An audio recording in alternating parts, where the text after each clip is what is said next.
Last time on the Lazy Geckos. What seems to be the issue? Is that like a March water pump? Yeah, it is. So up here is the navigation station. 2 heads, and there's been 4 of us on this boat. Generator's a lemon, pump's a lemon. Woo, that water's cold. This is it right here. This is more like triage. Is it working? Yeah. It's working. That's it. Now all we gotta do is just make the wires pretty.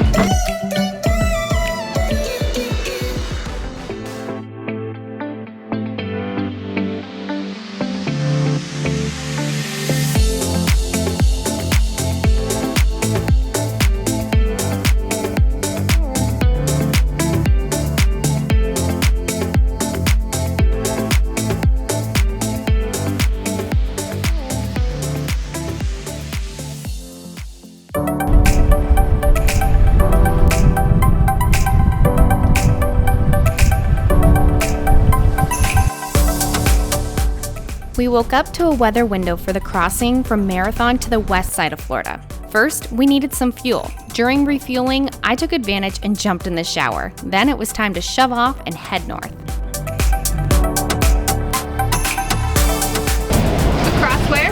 Gulf of Mexico. You're gonna check the weather, and if it's still rough, I guess we'll stick it It's out. supposed to be like this like the next 2 days. Oh. Fun. Okay, you know what Bridges is? No. You know what Bridges is? It's the bridge from True Lies, baby! The bridge is out! The bridge is out! Oh, hurry, the bridge is out! Yeah, apparently that's where they launched the limousine in True Lies. Give me your best impression. I don't do impressions. I don't do impressions. Maybe physically, but not like a voice thing. You see it?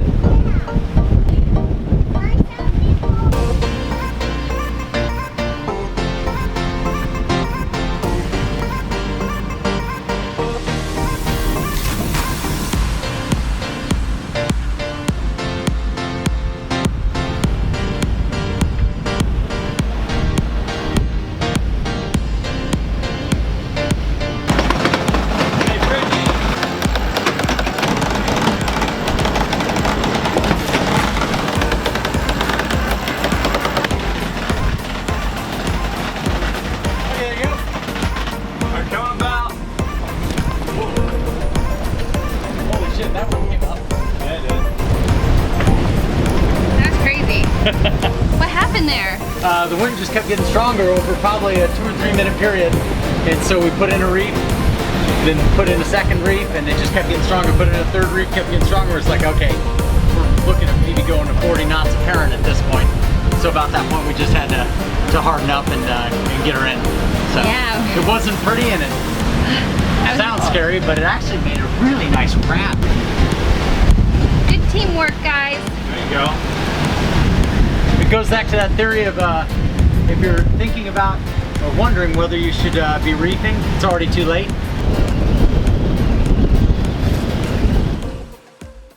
How we doing? We just left Marathon. We are doing pretty much a straight shot over to the Everglades area. I think it's called Shark Reef? River. Shark River. That's the first spot. If we decide to stay, that's where we would stay. It's about 23 miles out. However, there's very little reception. So hopefully we push a little further anyways, because we want to make good timing. A little rainy. Okay, awesome design feature, hard top. Nice glass windshield, but windshield wipers. That's awesome.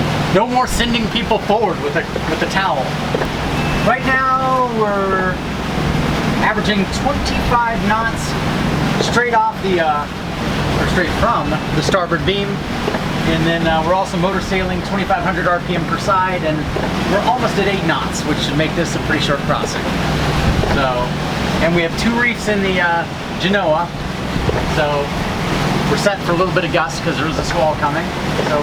So far so good, just dodging crab pots. Back to crab pots.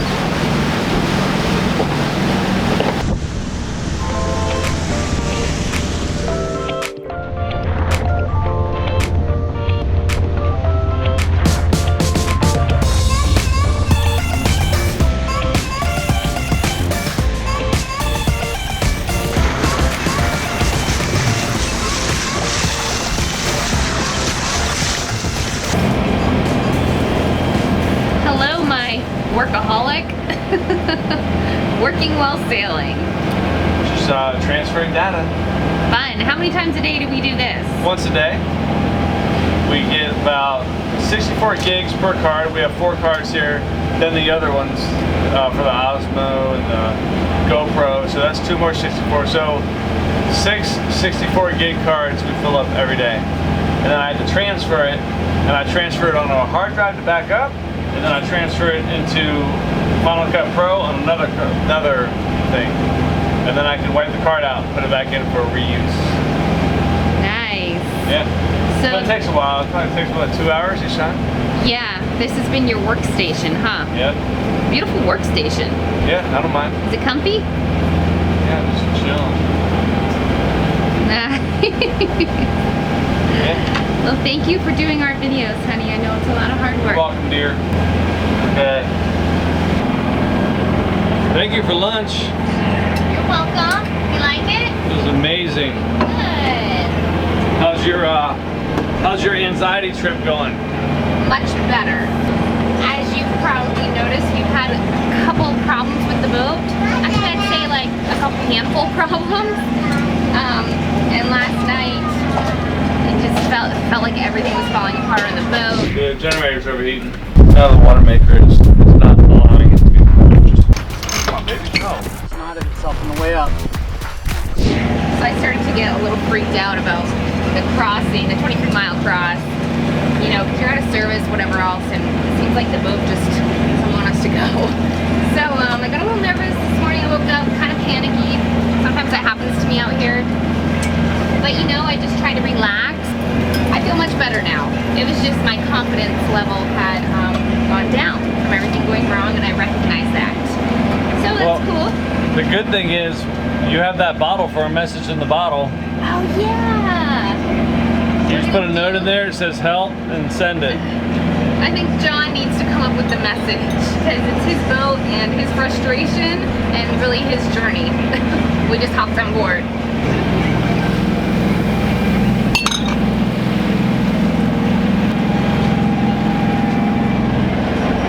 Alright, well I'll leave you at it. I'm done. You got all your Marines out? Yeah.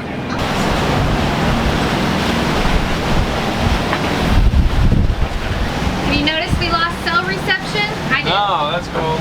Yeah, we're probably like, I don't know, we're pretty far out there right now. It's looking good. We got 17 knots of wind. It's like pretty much a beam reach. I have the autopilot on, but what I'm having to do is dodge crab pots. It kind of gets a little bit tedious after time, but there's really no rhyme and reason to how they put them down. They just, it's not, you'd think maybe they do it in a line, but they don't. It's just all over the place. And some of them are colored just like the water, but whatever, just dodging them. Basically, I see one coming, I'll just hit 5 degrees off to port or starboard, kind of port around it, whatever, like here comes one here, but that's it. We're just on a beam reach. We're motor sailing. Oh yeah. Rocking and rolling. We're motor sailing probably about 25 miles offshore today. It's going good. Oh yeah. John's securing up the dinghy. That thing bounces around pretty good. Yeah. Be careful down there. Hey John, if you fall overboard, just yell. That's right. Then maybe we can throw you something and we'll be back later. We wouldn't leave you. I'm kidding. Never ever. Just throw out the EPIRB and a 12-pack of beer and I'll be fine. So today we plan on going to Anchorage. Well, we're going to try to go pretty far today, but we might end up at an Anchorage where there's like no reception. There's alligators all over the place apparently. No service for anything. That should be pretty cool. As long as I don't have to pee off the side of the boat. Yeah, we talked to some other boaters who came from there and they said that you can hear the alligators thrashing at night, which is pretty cool. How do you feel about being out here for the first time offshore with... With this boat, Yes. it's fun, and I couldn't think of a better place to be. Water definitely looks different. Yeah. There's a Sharpie right next to Reese, so that's a really good idea if you want him to color on the seats with Sharpie. Oh. I don't know who put that there, but this is what it's like on the catamaran. So if the waves are, if the swells are coming from the beam, you definitely do some rocking. It's not all flat like you thought, right? No, it's not. But it's not bad. No, it's not bad at all. I do miss the heeling, but I think I can get over that. That's the only thing really that that I like more about a monohull than a catamaran. There's other things, most things are equal. And a couple of things like space are above.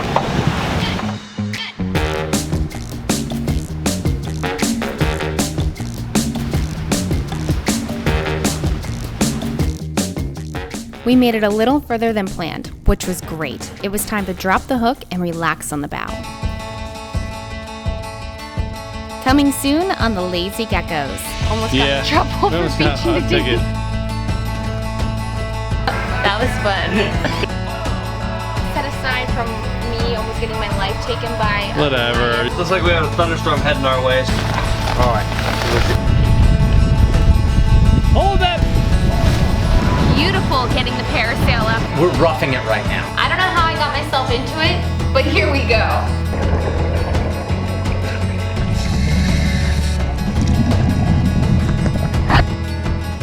You have Instagram? Why not follow us? You can get all sorts of real-time news, photos, and more. Check us out at Lazy Gecko Sailing. Our episodes are fueled by our patrons. See even more fun on our Vimeo channel.